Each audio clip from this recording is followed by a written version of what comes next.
sim, exatamente. Ou seja, foi referida à questão da atitude política relativamente ao tipo de património, a não rivalidade, que é muito importante quando se estabelecem ou não se estabelecem conexões entre o património. E, por vezes, concordo ou não, mas há conceitos relativamente recentes que poderão ser úteis no sentido de acoplar algumas dessas ideias. Imersividade poderá ser uma delas ou não, gostaria de ouvir sobre isso, uma vez que é um conceito muito fenoménico. Para além disso, há uma outra questão relacionada com os visitantes, ou os turistas, que foi referida à questão da cultura, ou seja, serem mais ou menos envoltos. Bom, independentemente disso, há mais outras especificidades poderão ser interessantes e que nos remetem um pouco para a literatura que não bocadinho o Sr. Professor Santos Silva, para a semiótica, recorreu, que é a noção do leitor /visitante /turista modelo empírico. Ou seja, até que modo é que o visitante modelo, ou seja, aquele que segue os guias, que tem uma enciclopédia, vamos chamar assim, patrimonialística bastante alargada, fará inferências, porque em princípio faz, diferentes do visitante empírico. Contudo, as inferências, tanto um como o outro, podem eventualmente serem maximizadas se associarmos as conexões que têm vindo a ser faladas, mas que por vezes não são, talvez pela questão da rivalidade, que é algo que é assim interessante, mas que grande parte das vezes não são implementadas. E penso, vou recorrer a algo muito específico, que está relacionado com as comemorações atuais relativamente à Primeira Grande Guerra. Estou a pensar em algo muito particular. Temos duas instituições de caráter patrimonialístico aqui no Porto, e estou a pensar muito especificamente no Museu Militar e no Centro Português de Fotografia, que tanto um como o outro estão a desenvolver algumas atividades, e uma delas, no Centro Português de Fotografia, está relacionada com uma exposição que vai ser inaugurada na próxima semana, relativamente aos feitos do capitão Barros Pasto. Não é propriamente um lamento meu, porque penso que é comum, mas o Museu Militar não fez qualquer menção nem aos feitos do senhor, nem sequer a atividades que realmente poderiam ser bastante imersivas, relativamente a este acontecimento. Este acontecimento, comemoração da Primeira Grande Guerra. Depois já fico por aqui, gostaria de ouvir, se não for importante.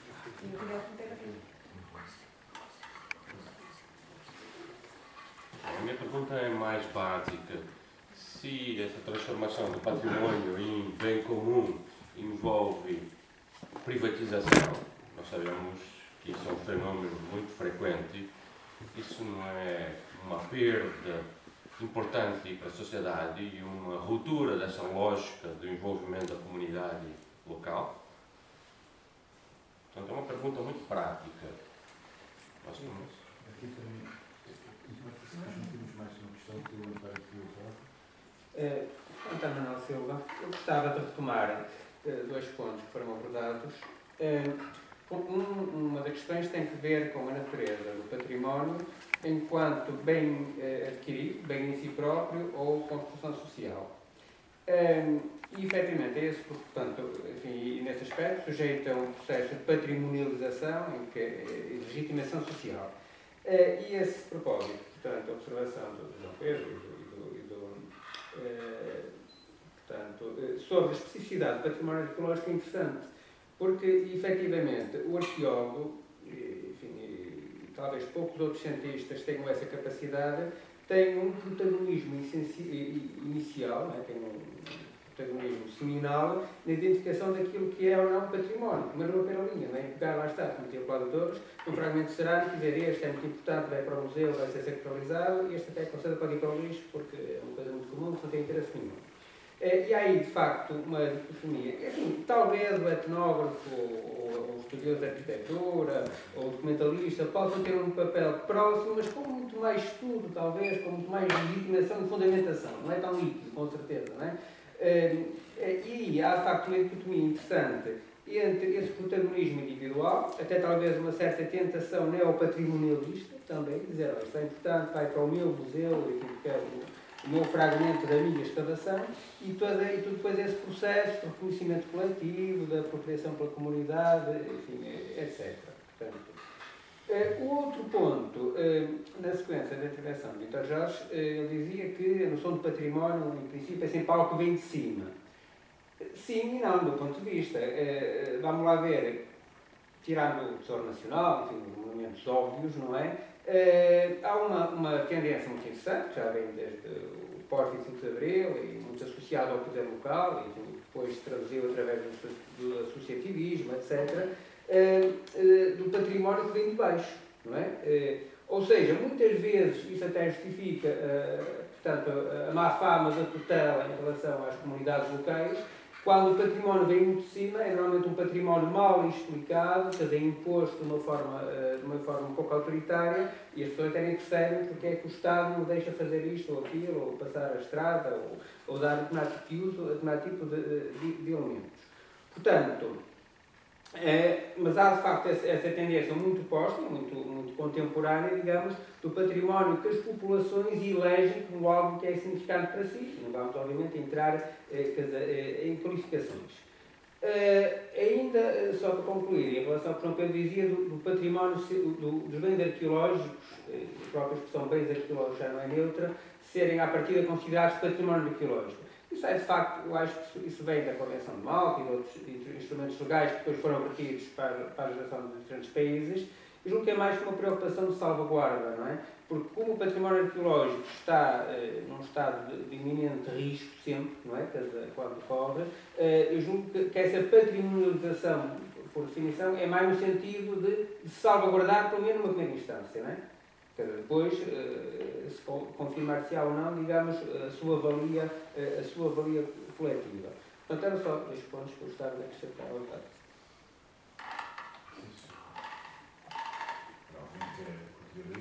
Agora já depois destas várias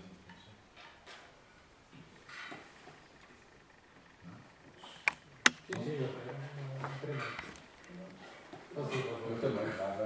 Não, aqui duas questões que eu acho que merecem ser referidas, que é a questão da privatização do património arqueológico e se isso não poderá ser, digamos assim, pôr em perigo a própria noção de património que está aí associado. Mas o património arqueológico pode estar na mão de privados em determinadas circunstâncias. E no nosso modelo, isso não existe. Mas um dos elementos que eu acho quando uma pessoa pensa estas coisas é o que é que se faz cá e o que é que se faz nos outros sítios. Deixa-me só dizer uma pequena chega, João, desculpe.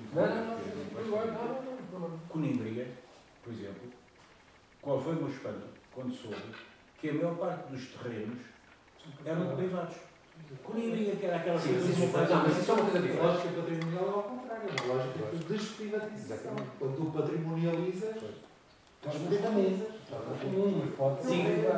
Não, aqui não. Atenção. O problema da propriedade. A questão querem dizer a mercantilização do património. A posse do bem é privada. Um dos sítios onde, apesar de tudo, a arqueologia portuguesa se afirmou, e onde eu, por exemplo, me apaixonei pela arqueologia, em parte, quando o meu pai me levou lá à Conímbria, qual é o meu espanto? E é um sítio carismático para Portugal, para os portugueses que lá passaram, etc. Qual é o meu espanto quando vi que aquilo que está escavado, foi primeiro pelo Giro Correia, depois pelo Barboleiro e, sobretudo, pelo professor Jorge Leitão e pela Bíblia, na verdade, criaram uma escola que, durante uma certa altura, quando eu era estudante em Lisboa, era a única escola de jeito que havia de arqueologia em Portugal. Foi por onde começou a arqueologia científica em Portugal, foi pela arqueologia romana e por Conímbria. Depois estendeu-se outras áreas, até culminar na arqueologia árabe aqui do Código de Torres, etc. Agora, o que eu digo é, qual o meu espanto quando vi que, em termos de terrenos, não sei se me faço entender, da posse jurídica dos terrenos, a maior parte dos terrenos de Conímbria eram privados e continuam a ser, peço desculpa. Não, pois, mas a questão essencial é, continua a ser, e nos outros sítios, é assim, creio que em Mértola também haverá muita coisa que está na posse dos privados e que até são sítios classificados. Aquilo que é propriedade do Estado por direito é tudo aquilo que está abaixo da linha do sol. Isto é, todos os bens que estão enterrados são diretamente propriedade do Estado. Creio que era essa, digamos assim, o esclarecimento, não sei se era essa a questão que querias há bocado pôr. Não, eu não compreendo a que é que vocês se referem quando falam do processo de privatização do património arqueológico. Mas não compreendo por ignorância minha. Porque eu raciocino ao contrário. Quando patrimonializo, desprivatizo.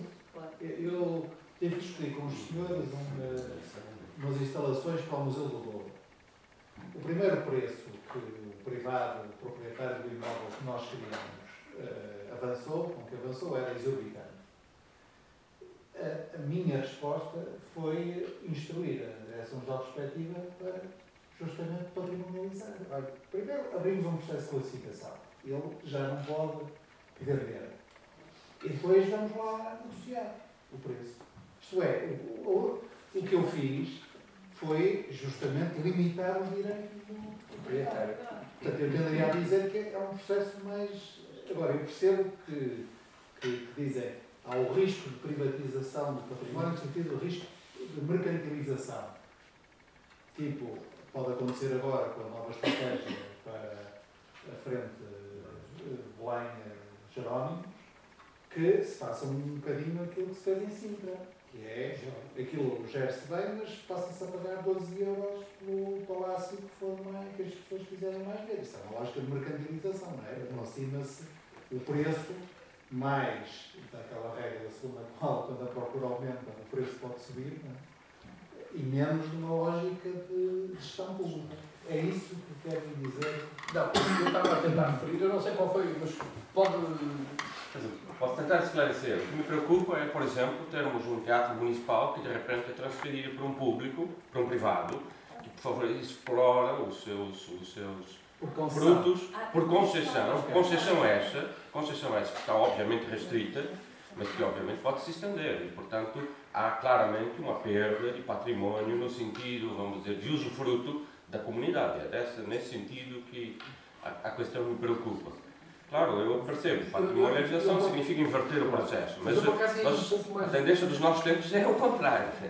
Pois, por exemplo, eu ia talvez até um pouco... Só algum caso do património português? Não, aí em termos desses termos, creio eu também que não. Aquilo que eu ia era comparar com a situação que se verifica lá fora. Por exemplo, em França, ao contrário daquilo que se verifica em Portugal, e há uma tradição patrimonialista, utilizamos a palavra em França, e no domínio da arqueologia, a pré-histórica em particular, que é absolutamente inquestionável. Mas qualquer proprietário de um terreno que se faça uma escavação, o proprietário tem à partida direito à posse de 50% dos bens que são exumados nessa escavação. É essa, digamos assim, a ascensão que eu estava a falar quando falava na privatização do património. Portanto, não era propriamente o nosso modelo. Agora, também, depois que falou, eu aí percebo um pouco aquilo que ia dizer. Eu penso que nessas questões tem a ver... Diga. Desculpem a minha ignorância. Eu não sabia que o encontro no subsolo português era 100% do Estado português. Eu não sabia. Eu pensei que era mais nesse sentido. Não. Por lei, tudo aquilo que se encontra ao nível do subsolo é propriedade do Estado, que é considerado um bem patrimonial e até pode, isto até creio que do ponto de vista... Por isso a Malta de Braga não é de Braga. A Malta de Braga não escava, porque se fosse como em França, toda a gente está. Ou melhor, escavam e tapam a seguir. Escavaram e taparam a seguir.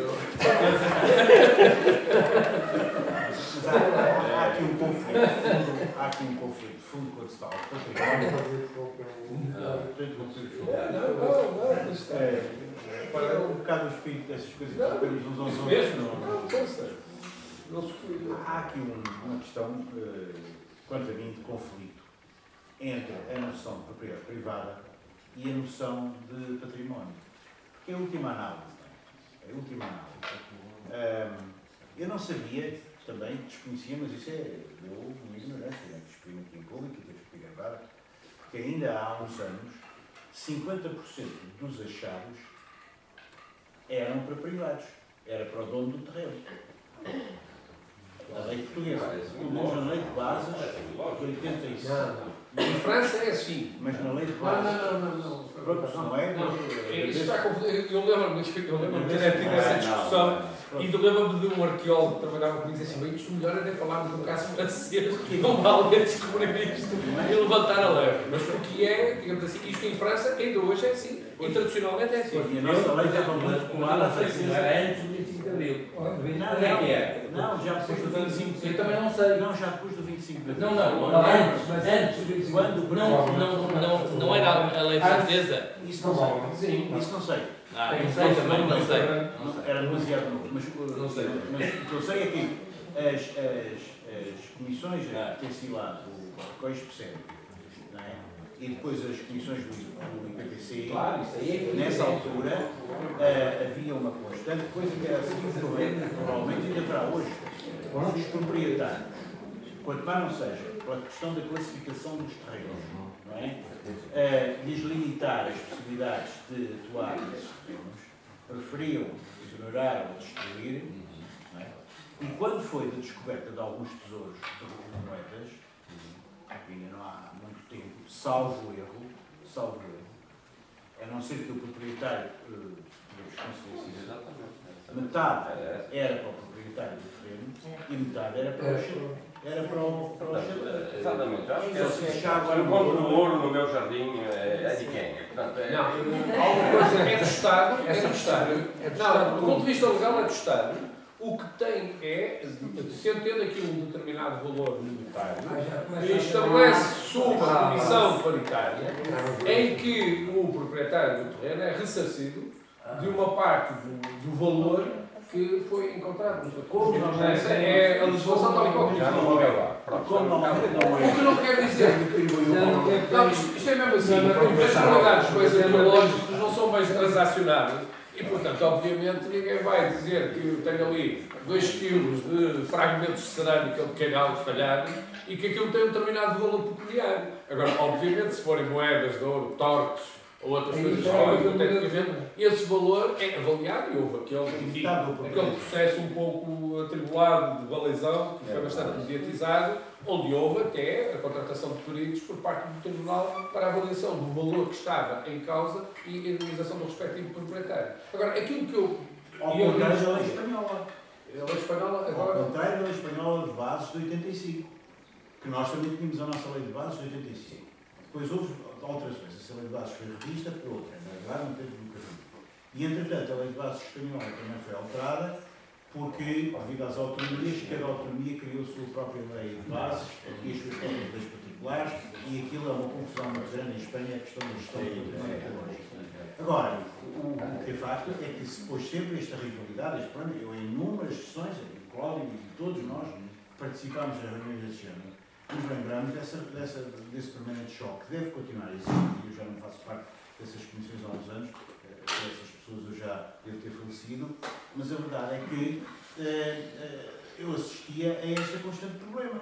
Quer dizer, o Estado está a investir em terrenos que não são dele, ou então chegámos já tarde porque foi destruído para que precisamente o Estado não tivesse que indemnizar, porque os proprietários sabem, e todos os arqueólogos sabem isto, que as pessoas destroem constantemente. Os proprietários sabem que se forem declarar que lá apareceu determinados bens, não é? Ficam, no mínimo, impedidos de realizar um determinado conjunto de ações sobre aquele terreno, não é? Se for classificado e se for considerado, portanto, património.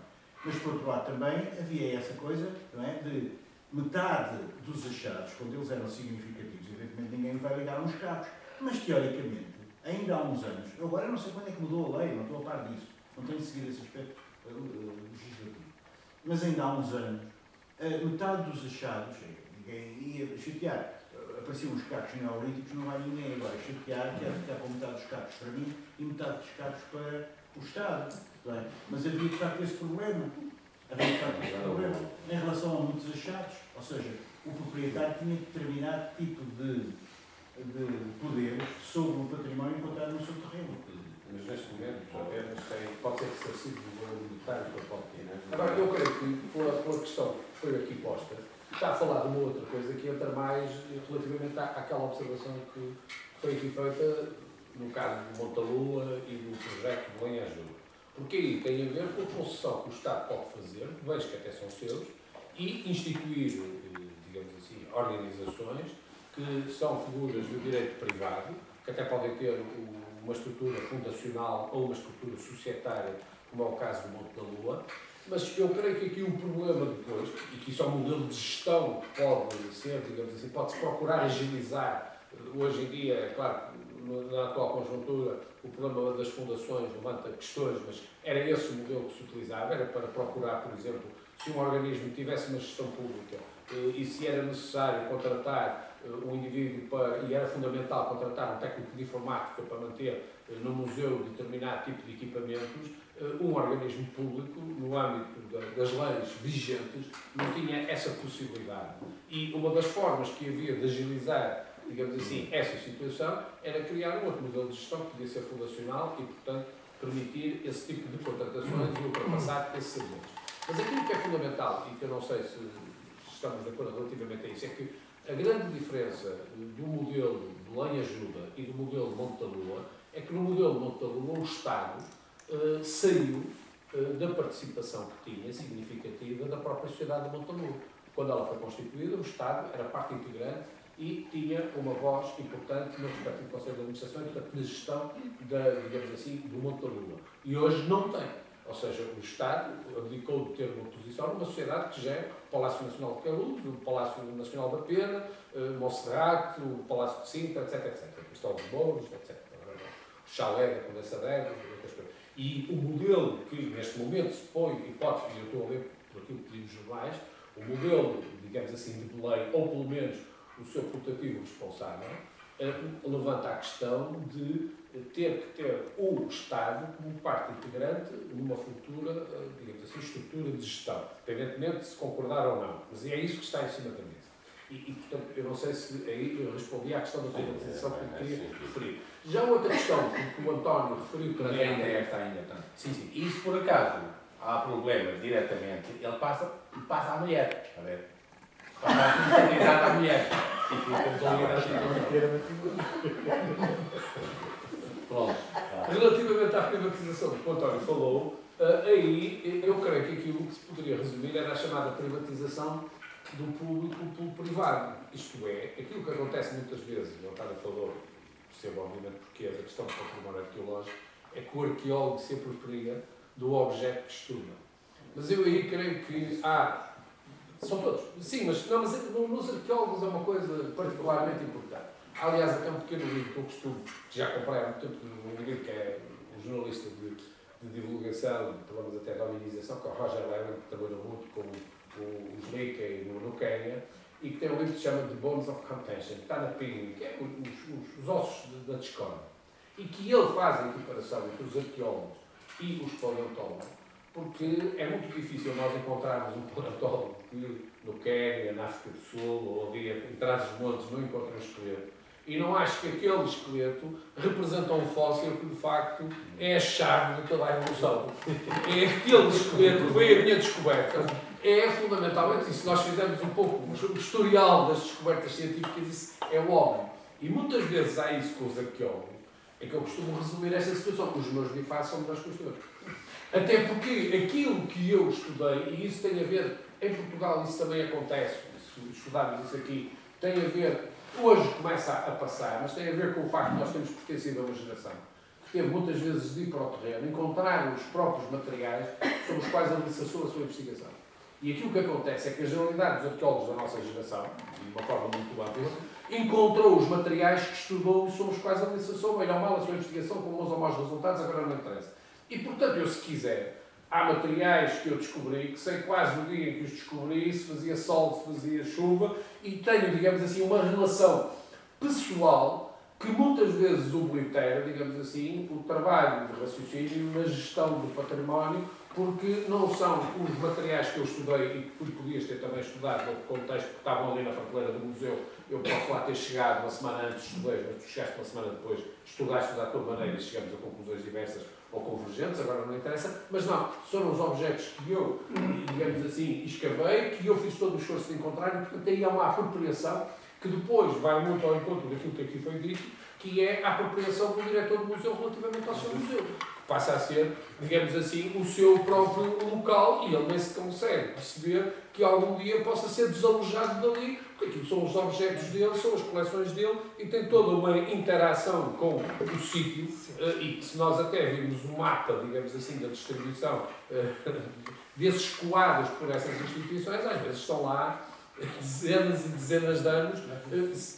Mas isso eu acho que não é exclusivo, não é para Não. salvaguardar, para digamos, aliviar essa carga de posse do museólogo, do arqueólogo, mas isso que os arquivos também se passam. Sim, claro. É Que isso, se tiver, exato. Sim, estamos a acordo. porque isso tinha a ver com a história, uma certa herança da história, para a arqueologia, para outros sistemas que andávamos, que era, no fundo, a ideia que tu trabalhavas isoladamente, é o erudito que precisa da fonte para construir, claro que depois se liga também no lado perverso, que é tomar posse, que é o colecionador, o historiador, o estudioso, o erudito, que é colecionador. E esta relação, que é mais afetiva, complexa, psicológica, psicopática, depois quase começa a ser psicopatia, depois tens o nome da Rosa, que não é por acaso que de algum modo o Humberto Eco trabalhou muito bem esta ideia de, a certa altura, já entra num domínio criminal. Já começa a levar, portanto, mas começa tudo de uma forma mais benévola, é tu precisas, trabalhas sozinho. Isto tem a ver também com as formas como certas ciências, como do eruditismo passaste para a ciência social, em termos de um trabalho muito isolado, em que tu precisas daquela fonte, precisas daquilo, precisas daquele fóssil, precisas daquele documento, para de algum modo construir a tua carreira e depois, não digo tanto sacralizar, mas de algum modo ter reconhecimento público através do que publicas. Vais marcar território em termos de foste tu que descobriste, depois vais submeter-te ao juízo dos teus pais, etc. E esse processo, começa benéfico. O problema é que tu não trabalhas em equipa, nunca. Isso leva a socializar mais o trabalho. E os pontos já são mais, já todos, já não te aproprias tanto. Isso nota-se muito para a arqueologia, e isso liga muito à arqueologia ao museu. Porque é que o museu tem uma dependência, para mim, começou a ser um aspecto muito curioso, acho que comecei a pensar nisso. Não é que eu quisesse que o museu tivesse mais dependente do arquivo, não, agora já superei essa fase. Mas, de qualquer modo, se calhar em tempos mais íntimos, mas esta ideia de porquê com a arqueologia? Porque, obviamente, tens ali a fonte, não é? Tens ali a fonte. Claro. Desculpa, não, também já tinha... Eu posso tentar sossegar os vossos instintos patrimonialistas. Porque eu, em primeiro lugar, pensei no seguinte, que é a política patrimonial moderna foi fundada por revolucionários. Os revolucionários franceses decidiram, salvo erro, em 1793, criar o Museu do Louvre, e o Arquivo Nacional queriam fazer uma cisão.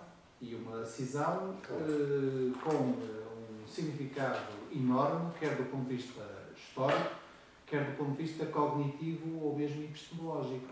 Era a cisão entre as obras associáveis a um passado de dominação que deviam ser preservadas, mas a condição de preservação era separá-las dos dominadores, da história dos dominadores e da legitimidade política dos dominadores. E, portanto, a patrimonialização, tal como nós a conhecemos, primeiro mais cedo no Reino Unido, porque o British já é no século XVIII, dos princípios do século XVIII. Mas, sobretudo, teorizada, tal como a Revolução Francesa a teorizou, é um processo de patrimonialização que implica uma despatrimonialização. Isto é, vocês só patrimonializam no meu terceiro sentido, portanto, bem público, que é responsabilidade de todos, de que é responsabilidade de todos cuidar, mas que é um direito de todos usufruir, que é a lógica moderna do património. Vocês só têm esse processo de patrimonialização exatamente na medida em que conseguem conter o patrimonialismo no meu primeiro sentido. Uma das coisas mais dramáticas que hoje acontece para gente como os que estão aqui na mesa, geracionalmente envolvida em lutas anticoloniais, é nós percebermos, eu pelo menos eu já ouvi isto dos próprios, já não é conhecimento indireto, já ouvi isto dos próximos, e o que está a passar agora em Timor-Leste também me lembra uma coisa que eu já conheci, que é terem os guerrilheiros que fizeram a luta de libertação, dizerem nós fizemos a luta da libertação, só há libertação porque nós pusemos aqui o nosso sangue e o sangue dos nossos, e portanto nós temos o direito, fundado nessa nossa participação na luta da libertação, de dizer que o petróleo é nosso. Mas é nosso no sentido, é meu, é da minha família. E portanto, claro que eu cobro comissões. Mas cobro comissões porque isto só é de Angola na medida em que a minha gente, a minha família, o meu partido, eu próprio, pusemos cá o nosso sangue. Isto é só para dizer que o tal patrimonialismo não é apenas o feudalismo do século XII. E, portanto, a primeira coisa que eu queria associar é esta. Nós temos que ter uma relação com o património relativamente distendida, porque quando nós patrimonializamos estamos sempre a selecionar.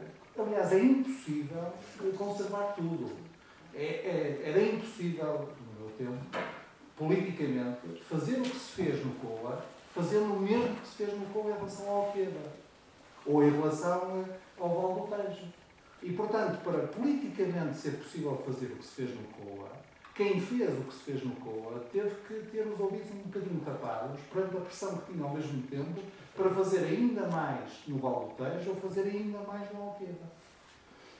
E muitas vezes o património que resulta, que nós temos, é um património que tende a ser selecionado em cada momento pelas pessoas, pelos grupos sociais, pelas instituições políticas, pelos mercados, pelos promotores, pelos beneficiários. Pronto, é que me diria o Hegel, olha, isso é a astúcia da razão. Porque também os que estão aqui na mesa, e para os que estão na assistência, são responsáveis, podem ser incriminados pelo Ministério Público, porque participaram ativamente em processos de despatrimonialização, de deslegitimação, e às vezes alguns mais ardentes, até em matérias em assassínios de património na forma tentada, de coisas que eram patrimoniais e cuja legitimidade patrimonial nós contestávamos, à frente das quais o Fado. Tu não andaste a dizer que o Fado era fascista? E estivemos ativamente partícipes de um processo que implicava despatrimonializar algumas coisas para repatrimonializar outras. Não há, não há ecomuseus que não signifiquem uma crítica radical do Museu Nacional, seja da arqueologia, seja da arte antiga. Portanto, esta dialética não só é a vida, como dizia o meu amigo António Guterres, como também tem um elemento dinâmico. Não é? A primeira coisa que eu acho que pode servir para... Também é interessante pensar que os ecomuseus em Portugal são raríssimos, são poucos. A gente lembra-se logo do Ecomuseu do Seixal, ligados a determinado tipo de autarquias, etc. Não é? É significativo isso. Eu gostava de introduzir aqui uma outra componente também, que é a seguinte. Parece-me que a nossa sociedade moderna, em geral, é aquilo que o Debord chamava a sociedade do espetáculo. E há um tipo também que escreve sobre museus e sobre a origem dos museus, que é o Tony Bennett, muito interessante, que tem um capítulo que, aliás, aparece em inúmeras antologias e inúmeros readers sobre questões de museologia, que é o The Exhibitionary Complex. O complexo exibitório ou exibicional, não sei como é que é traduzido. Quer dizer, a vontade de exibir. E isso lembra logo o quê? Lembra logo, evidentemente, o Walter Benjamin, as arcadas, lembra logo todo aquele complexo, não é, da cidade moderna, Baudelaire, enfim, uma quantidade de conotações, que tem a ver com este ciclo. Por isso é que eu sempre imaginei, imaginei, porque sou um utópico ingênuo, tudo que quero chamar, uma coisa que era muito interessante, que era podermos constituir aqui um núcleo de trabalho, de pensamento sobre essas questões, em que não viéssemos só uma sessão, mas viéssemos a mais pelo menos que uma. O que é que digo muitas pessoas, porque já fazem grande sacrifício em ver uma. Que era no sentido de todas estas sessões estão interrelacionadas umas com as outras. A questão da memória, a questão do arquivo, mas no sentido amplo da palavra arquivo, etc. Por aqui fora. E este problema da questão da exibição. Quer dizer, em que medida é que nós, numa sociedade como a nossa, as coisas só existem sendo exibidas? E o que é o nosso discurso museográfico, por exemplo? Não estou agora a falar de Merkel, que é um campo, é um caso muito particular. Mas tens noção de que isso é mesmo o fundamento da democracia. É a gente dizer assim, aquilo que era os Arcani Império dos romanos é para mostrar ao sapateiro. Portanto, é essa produção pública, sim, não é? De transparência. Mas também me lembro de uma coisa engraçada, por exemplo, que vale a pena trazer à relação, que é as célebres exposições internacionais, a primeira das quais foi o fim do século XIX em Paris, com a construção da Torre Eiffel, que era para isso, isto é, não só para as pessoas se exibirem, os que tinham possibilidade de subir lá acima, mas para verem a cidade, como diz um autor, de uma maneira muito curiosa, lá de cima, a cidade aparecia como natureza. Aparecia desvitalizada do seu ponto de vista do tecido humano. E, curiosamente, para verem a feira. E a feira o que tinha? Tinha tudo. Tinha lá pretos, tinha lá amarelos, tinha lá encarnados, tinha lá verdes, tinha lá azuis, tinha lá toda aquela gente com palhotas e tudo. Alguns morreram, que não aguentaram com o clima. Mas essas exibições não eram só para a burguesia. Não. Porque a evolução da exibição pública das pessoas é muito interessante, aliás, relacionada com o vestuário. Os novos exibiam-se de uma determinada maneira. Depois, quando se deu a Revolução Francesa, deu-se uma modificação muito interessante, que foi a seguinte: as pessoas vinham-se exibir para a rua, muitas vezes ridicularizando os fatos da antiga nobreza e reciclando as tradições de carnaval. Portanto, há toda uma série de... Há um nome que se associa ao vestuário das mulheres da Revolução Francesa e outro ao vestuário dos homens, que fazia alusões ao vestuário